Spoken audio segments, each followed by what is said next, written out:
Hey there guys, Jeff here with Grid City Fitness and Performance, and today I want to talk to you about the importance of focusing on only the next step. Too often I see people and have questions from people, and even myself included has done this before, where I ask about something that is 10 to 15 steps ahead, not realizing that I'm actually hindering my ability to perform or get started because I'm looking too far ahead. Imagine you're on a staircase, and that's what I have drawn behind me. Looks much more like a snake, but imagine this is a spiral staircase, guys, and each red squiggly is a line, or not a line, a stair. Now imagine you were to start at the top of the stairway. You have a dark stairway, and each stair you take lights up. So as you take the step into the next stairway, or stair, the stair itself lights up.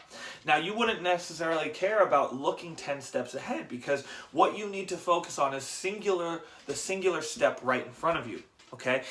But if I look 10 steps down the spiral staircase, or the light down there goes on, I'd be making a massive gap, and my vision would kind of change to that. Now that means that I lose focus of the next step, and I start to look for the forward step. Now if that happened in real life, what ends up happening is you slide down the stairway on your butt, fall, collide, collapse, all kinds of fun stuff. But in life, we want to look at the staircase, or the spiral staircase, and see what 10 steps ahead looks like. But when that happens, again, it gives us paralysis, and paralysis by almost analysis. So we actually stop ourselves from starting because we don't see the 10 steps, but what we really need to focus on is just a single step in front of us. Because as we take each step, the next step brightens up for us and says, this is what you need to do. But if I'm looking at the 10 steps, again, I'm getting paralysis and stopping myself because I don't know what step 10, 9, 8, 7, 6, 5, 4, 3, 2, 1 is. But the truth is, again, all I need to know about is step 1. What is step 1 in this case? And once I get to step 1, then the next step lights up for me, and I can take the step to the next step. And so let's imagine this is your nutrition, right? So a common question might be like, what do I do when I get to my goal, right? Now imagine I ask this question, what do I do when I get to my goal? But now let's imagine that my goal is 26 pounds away.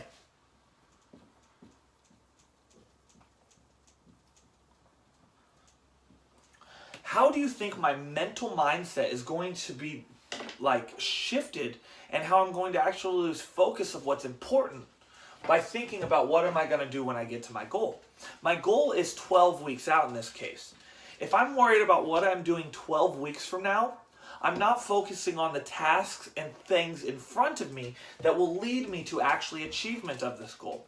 So what I need to do first is actually look at the first step. In this case, the first step is not what do I do when I get to my goal, it's what do I do to start this goal. And then the first step will be presented. And in this case, the first step would be something like track nutrition. And then once you've taken step 1, which initiates you to track nutrition, step 2 would be improve nutrition. And inside of these, we might have other steps, such as workout 3x. And another one, after we start tracking nutrition and we've started to improve nutrition and then we start to work out, the next one might be adding a little cardio. But what again happens here, guys, is if I just look at this as one whole picture, all the steps are going to come together as they need to be. But again, if I'm worried about adding cardio before I focus on my nutrition, my steps are out of place, and this is when we get frustrated, overwhelmed, and even stuck. And the last thing you want to do when you're starting to try and achieve a goal is actually get yourself stuck because you're looking too far ahead. So for most people, don't imagine putting on goggles. Imagine not goggles, binoculars. If you were to look 10 steps away, imagine you put binoculars on every time you ask that question. Yet when you ask the question of what do I do next, and the focus of only just the singular next step. It's like putting a magnifying glass to the problem that you have in front of you and finding the one simple solution that will give you the outcome, result, or impact that you're looking for. Then you get rid of all the other frustration. Because the other thing, guys, is that sometimes, let's imagine we have another stairway. Sometimes we might have stairs that would be going and they actually end up at a lander, right? So a nice plateau or an area that might want to change. If I'm worried about 10 actions down, I haven't, one, focused on the first couple steps, but two, I might need to go back up or I might want to go a different direction. So by focusing only on the next step, you allow yourself to perfect each movement or each process and piece. It also allows you to not feel overwhelmed and completely lost. Because again, like if I'm worried, imagine this, guys, you live in Seattle, you're road tripping to California. I don't need to know the last 17 turns to get to my destination in California. What I need to know is how to get from my house currently onto the freeway.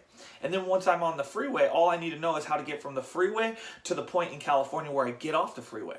And then when I'm in California, all I need to know is what is the next turn then, right? I'm not going to be looking 17 steps ahead because on the map, all I need to know is where I'm going next. And that's the same thing with why you need to focus on only the next step and not 10 steps ahead. So when you find yourself asking, well, what do I do here or here or here? Ask yourself and stop yourself and ask, what do I need to do next? What is the next step? Okay? And that reduces anxiety because anxiety comes from not being able to or not doing the things that you know you need to. Right? So if you know you have 10 things later on down the line, you're going to be anxious for them and not do the first things that lead to those other 10 things. The other problem then becomes you get paralysis and you stop doing any action. So instead of looking again 10 steps ahead, focus on the next step and only move forward with those. Forward on one step at a time. Imagine again, each step you take, the next step lights up. And as those go, the steps will continue to light up. Then you get to look back and look at all the steps you've completed.